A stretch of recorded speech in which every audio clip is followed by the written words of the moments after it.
Good morning, guys. How are you? Hope you're all okay.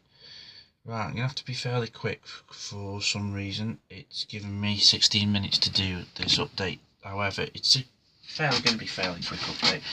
It's going to be mainly moaning, I think, to be fair. Right, so this is I think it's update 2, I think, or is it the first update, I think, of the Tiger one initial. Yeah, mixed feelings really. I really was enjoying the build, to be fair. Dragon, as we all know, some people say they're over-engineered. Obviously, everybody's got their own different opinions. I'm sort of in the middle, really.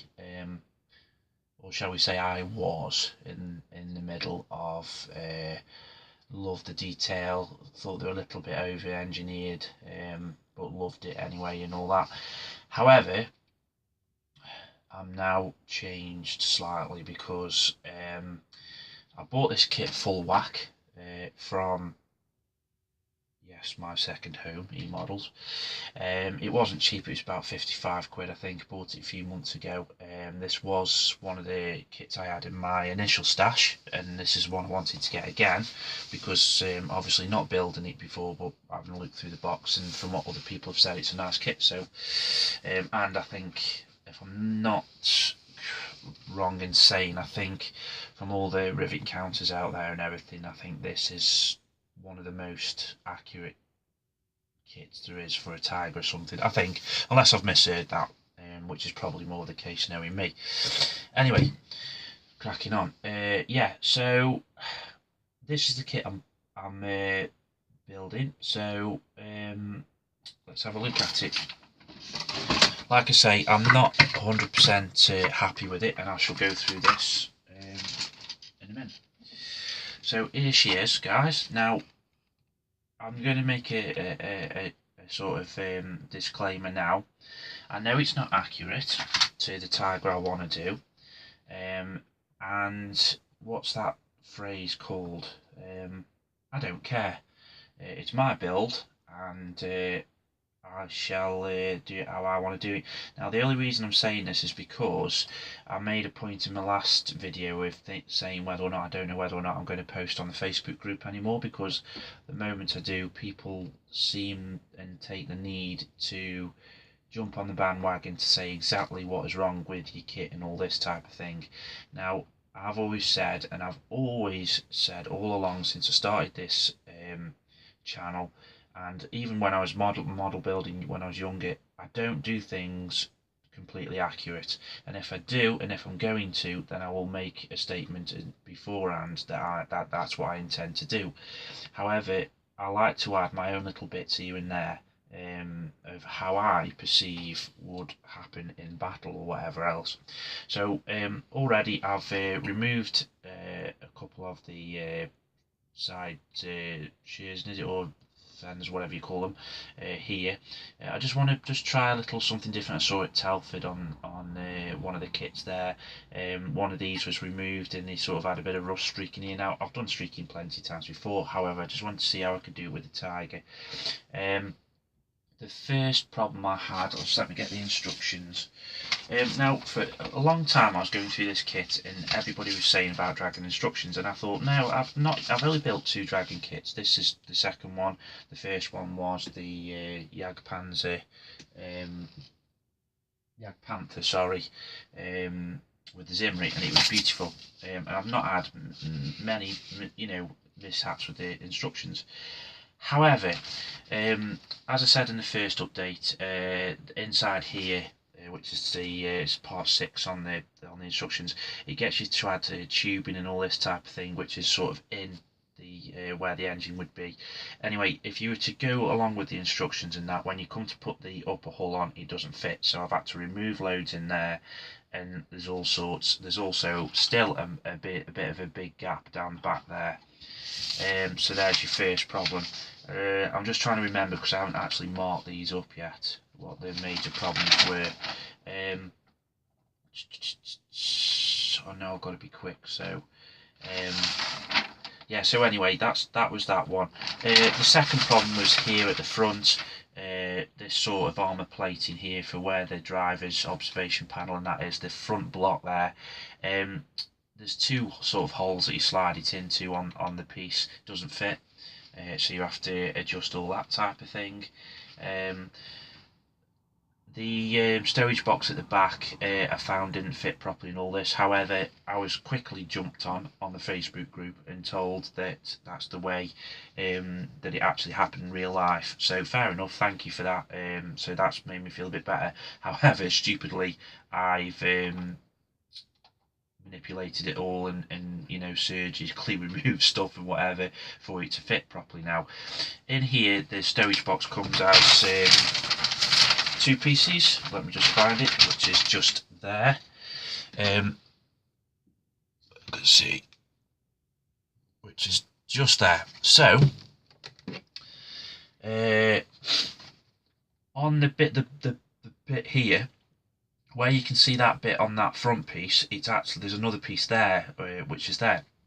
Anyway, as you can see on all the instructions here, it does not tell you to remove anything like that there, whereas on certain instructions it has a little sort of Stanley knife or X-Acto blade, whatever you want to call it, where it tells you that part might need removing. However, there is definitely nothing there. So if you follow the instructions, the stowage box would not fit. So that was really angered me a little bit there, because it took some sanding, and it took me about 35 minutes basically to sort of go through the instructions, double check everything, make sure it didn't fit, you know, I wasn't missing something. And so that was the first bit that started to annoy me that morning.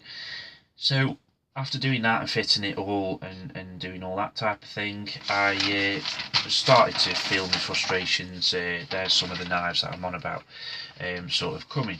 So anyway, it gives you the option here, which is quite nice with these Dragon kits. You can have like sort of a bit of the turret interior, so if you want the flaps open and all that. Now, I originally was going to have the flaps open with a couple of crew out, and I was going to do all this. However, if my frustrations hadn't mounted before then, I probably would have done it. I've basically, I'm building it with all the flaps shut and all these done, so you know, you can't see in, so you know, that's that really. So, but I'm not particularly bothered. I've added some bits of scratches and everything on the sides. I am going to add possibly a couple of shell holes where it's sort of hit and deflected off, and that.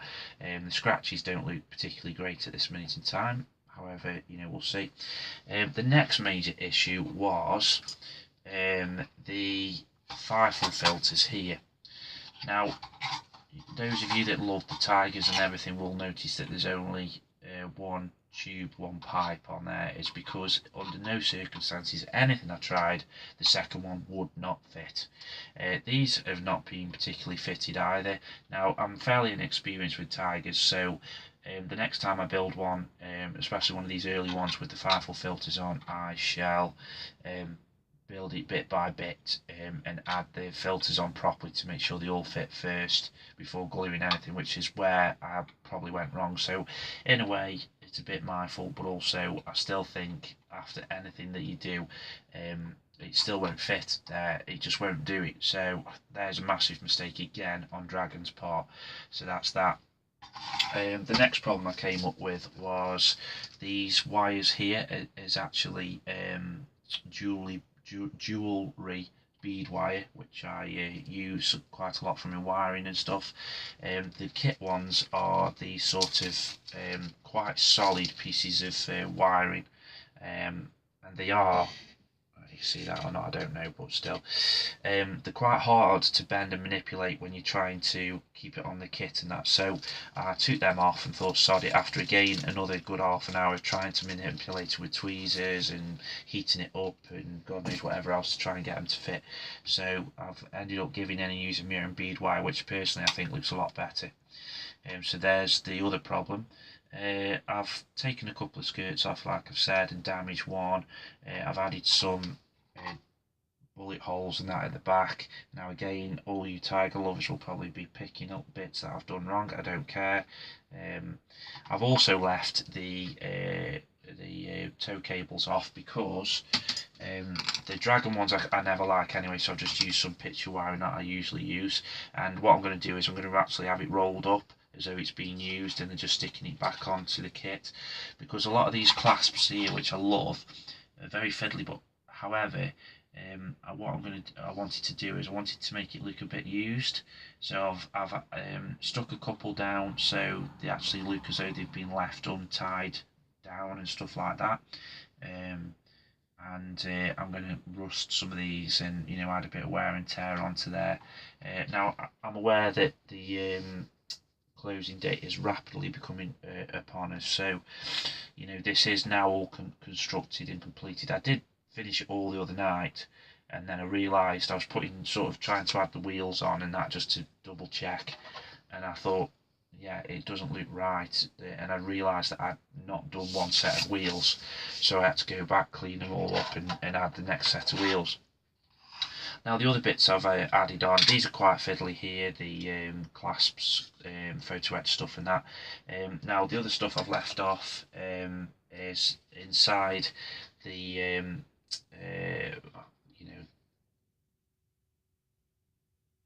cupola, sorry, couldn't think of the word. They asked you to put these bits of glass in. Now I was looking at through the slots and everything, I was thinking over-engineered isn't a word because you can't see. So I thought, save yourself all that, because it gets you to do that and then add the little bits over the top of the ones there. So I thought there's a good 20 minutes, half an hour cleaning up and that I didn't need to do to save myself. Anyway, now I don't know if this is accurately correct. I've got an Osprey book of modelling the Tiger, and a load of the professionals in there I've done this on their Tigers, so I just wanted to do it to add a bit more interest to it. I've added some, I don't know if you'll see it, but I've added some, let's turn this other light on, you might see it a bit better there. Sort of wiring to the smoke discharges, just to make it look a bit more interesting, something to look at. So basically, instead of adding a bit to each smoke discharger in the end, which I know would be more realistic, I've sort of like crumpled up and rolled up all the wire and just stuck it to the back of it, so it looks like it's all there is to each bit, and then sort of added it to go underneath the clasp there. I've done it on both sides, which again, standing back and sort of looking at it from a distance, it looks okay, and once it's painted up and that, I'm sure it'll look fine, which I'm quite chuffed with actually. What else have I done? Added a bit of copper wiring like I do to the aerials, because it's just a bit more solid, that when you keep catching it, look, it doesn't want to break, which is nice. So that's what I've done for that. I know a lot of people use guitar wires and stuff, but I've just not seen any of that around, so I just use what I've got, which is a bit of copper wiring. So yeah, that's about it really, guys. Quick update on that. Now I will do a couple more updates on, I've got the Tacon T55 AMV going, buddy build with Joe from Joe's Models, and Greg Riley from Greg Riley on YouTube. Greg's doing the trumpeter one, T55, and me and Joe are doing the T55 AMV. Now I did know that Sergeant Bones Bill was on about joining us for that build, but I've not heard anything from him since, so whether or not he's still got his and he's doing his, I don't know, but I will have to make contact with him, see if he is. But if anybody else wants to build along, guys, then you're quite welcome.